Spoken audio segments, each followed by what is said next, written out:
오늘 우리가 읽은 이 본문의 내용은 예수님이 부활하셨다고 하는 사실들을 분명하게 증언하시는 그 내용이 소개가 되고 있습니다. 그 예수님이 부활하셨다고 하는 이 놀라운 소식이 전파되었을 때 제자들의 첫 반응이 어떠했는가 하는 것도 우리에게 말해줍니다.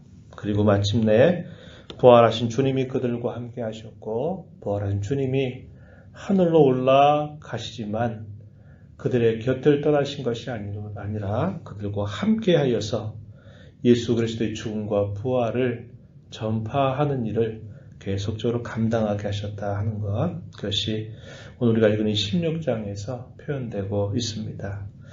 우리가 읽은 말씀 1절로부터 8절까지 내용은 예수님의 부활에 관한 이야기를 우리에게 전달해 주고 있습니다.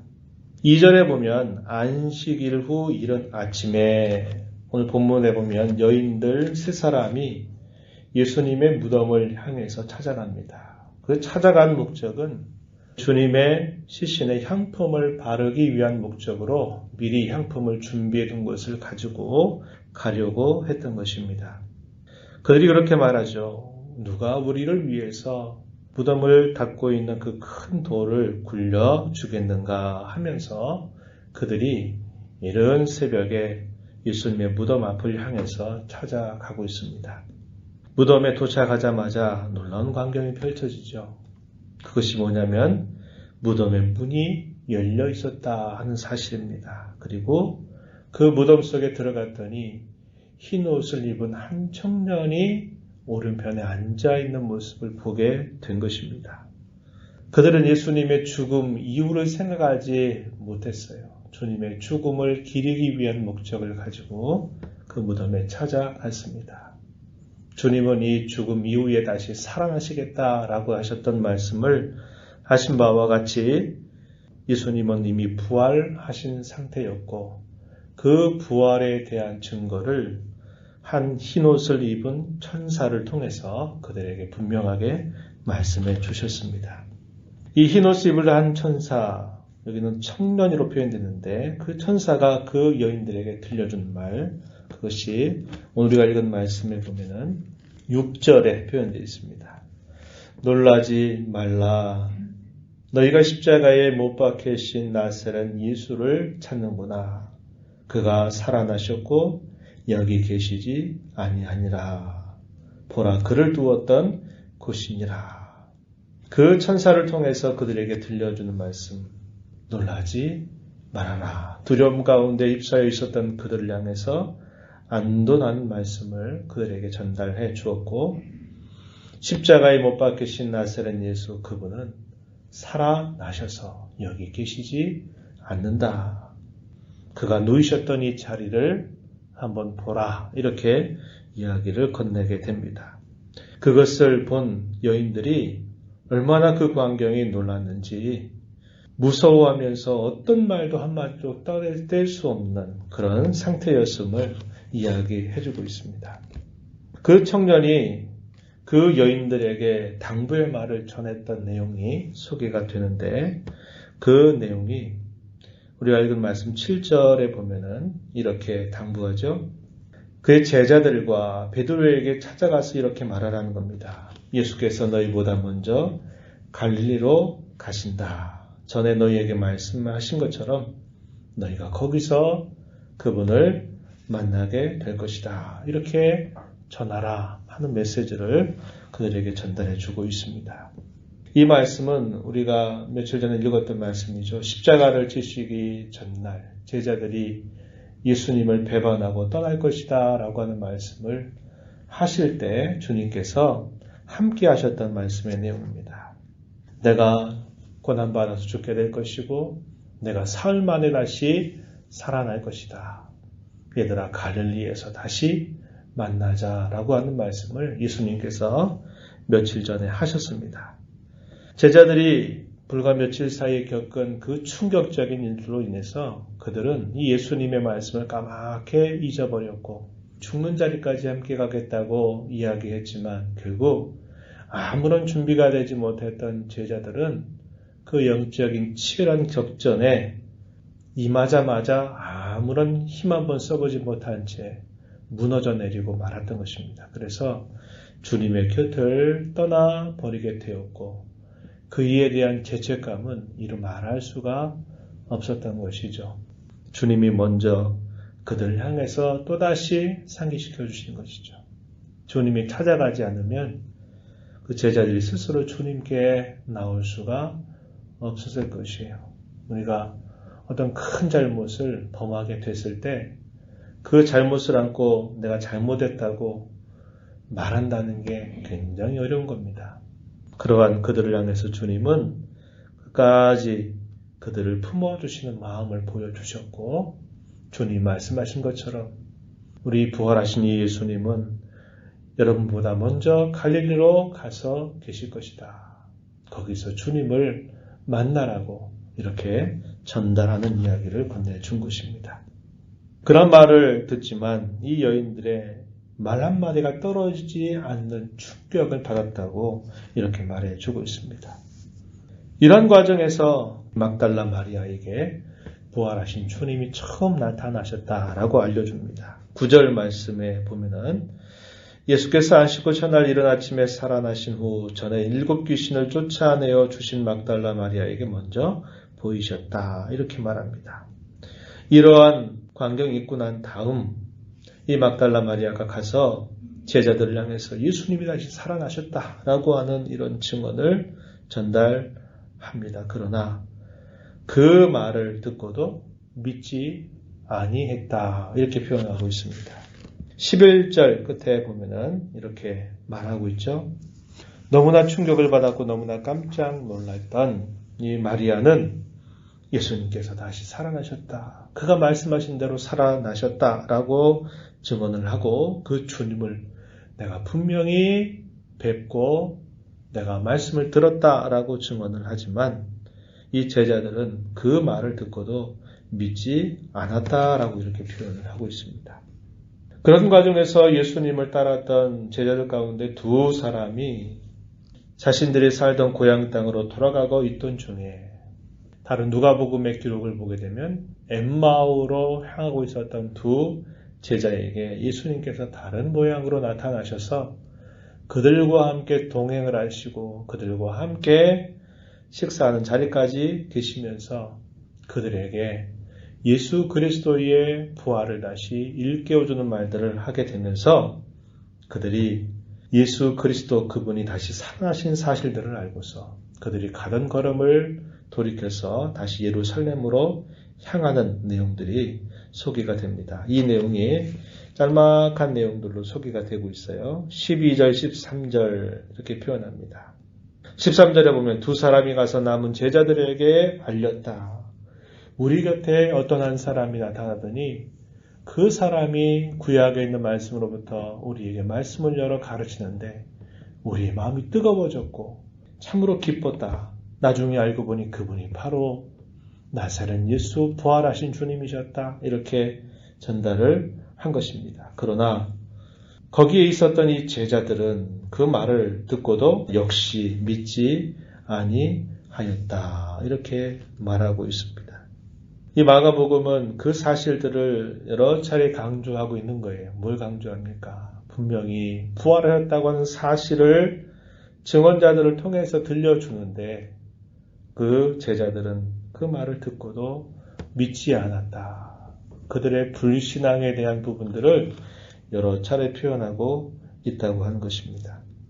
그리고 나서 시간이 흘러간 다음에 11명의 제자가 함께 모여 있을 때 음식 먹는 자리에 부활하신 주님이 그들에게 나타나셨다고 이야기합니다. 이 내용이 14절 보면 그렇게 표현하죠. 나타나셔서 한편으로는 그들에게 평안을 전하시죠. 너희에게 평안이 있을지어다 이렇게 말씀을 하셨는데 이 마가복음은 또 뭘 강조하냐면 그들의 불신앙에 대하여 책망하신 내용들을 표현하고 있다는 겁니다. 그들의 믿음 없는 것, 마음이 완악한 것을 꾸짖으셨다 이렇게 말합니다. 왜 그렇게 하셨느냐? 살아난 것을 본 자들의 말을 믿지 아니했기 때문이다. 이렇게 표현하고 있습니다.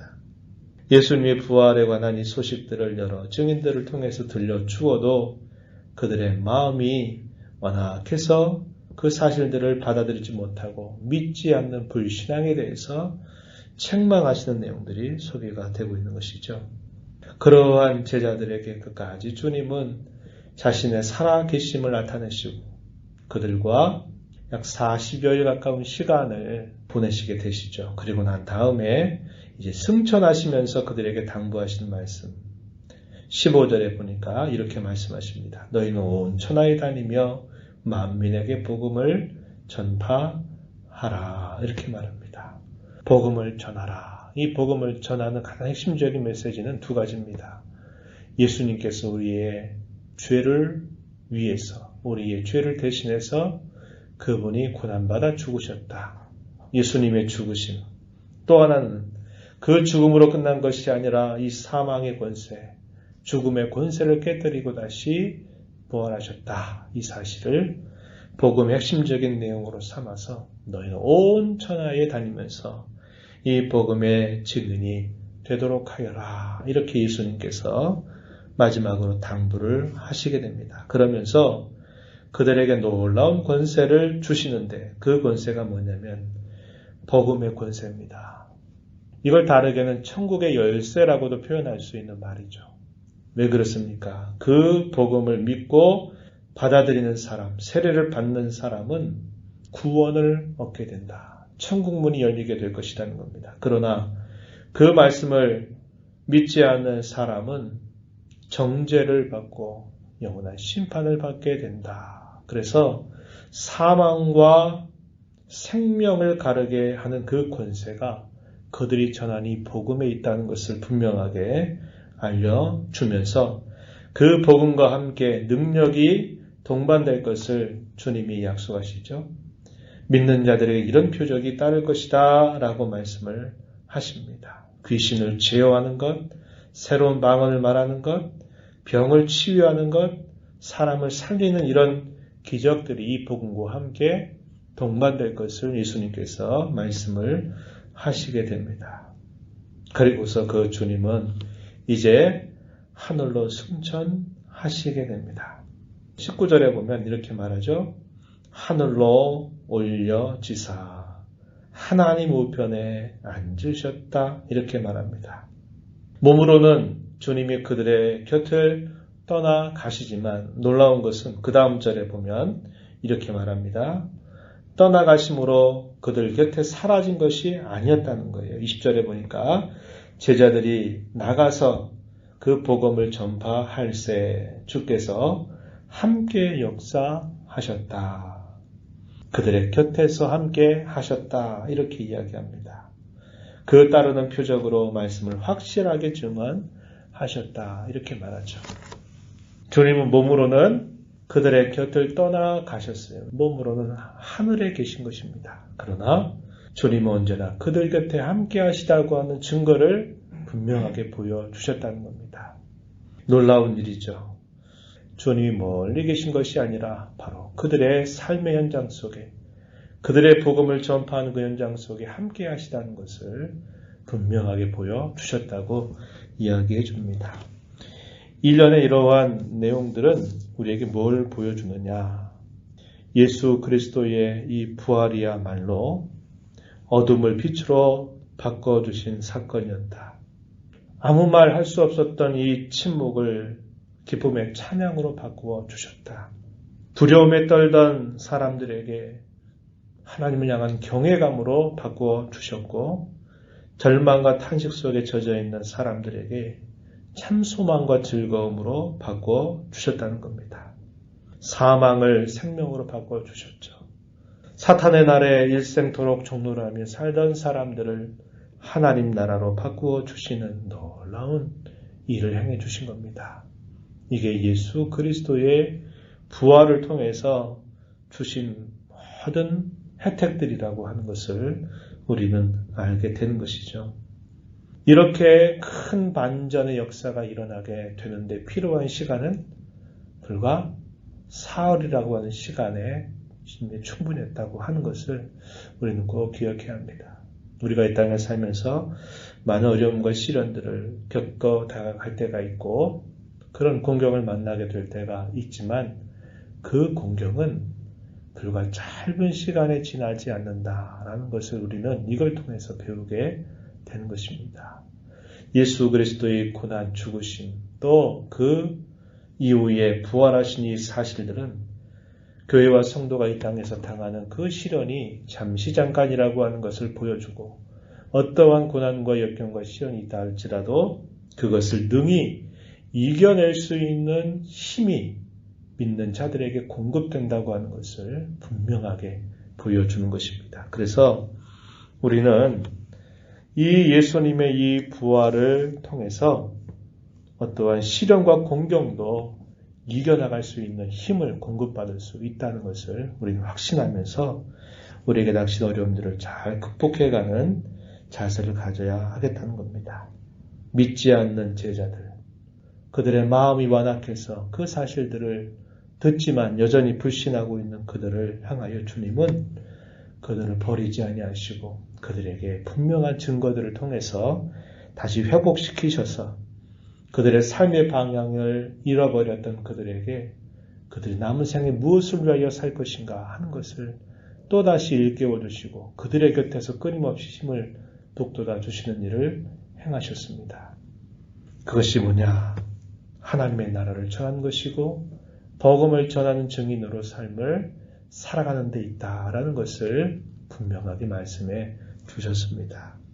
오늘 저와 여러분을 불러서 이런 하나님 나라의 백성이 되게 하시고 예수 그리스도의 죽음과 부활의 증인으로 우리를 살게 하신 그 주님의 은혜를 감사하면서 그 기대를 따라 우리 남은 생애가 이 하나님 나라 그리고 그 복음을 전하고 드러내는 삶이 되기를 진심으로 축복합니다.